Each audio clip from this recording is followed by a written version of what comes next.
எனக்கு ரொம்ப பிடிச்சதே நீங்கள் நம்பர்லாம் பேசாமல் இம்பேக்டை பற்றியே தான் எல்லாமே பேசுகிறீங்க.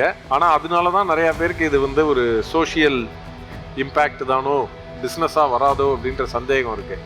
ஆனால் இந்த சோஷியல் இம்பேக்டோட பிஸ்னஸும் சேர்ந்து வந்ததுன்னு வைங்க, அது வந்து டபுள் சக்ஸஸாக இருக்கும். ஆனால் ஏற்கனவே நீங்கள் 10,000 லைஃப்ஸை இம்பேக்ட் பண்ணியிருக்கேன்னு சொல்கிறீங்க. அப்போ 2025 10,000 லைஃப்ஸு இப்போ தான் ப்ராடக்ட் பண்ணி முடிச்சிருக்கீங்க.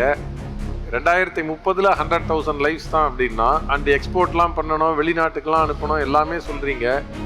R you aiming too low? இல்லை சார், சொல்லிட்டு பெருசாக பண்ணலாம், பட் பெருசாக சொல்லிட்டு சின்னதாக பண்ணக்கூடாதுக்காக. அதே மாதிரி என்னோட இன்னொரு ஃபீட்பேக் வந்து நீங்கள் இதை ராட்டை ஹேண்ட்லூம்ஸ்னு பேர் வச்சுருக்கீங்க. ஹேண்ட்லூம் ப்ராடக்ட் விற்கிறவங்களா இருக்கு. ஆனால் நீங்கள் வந்து இதை ஒரு ஹாபி ப்ராடக்டாக, ஒரு தெரப்பட்டிக் ப்ராடக்டாக கொடுக்குறீங்க. So that the name is not misleading.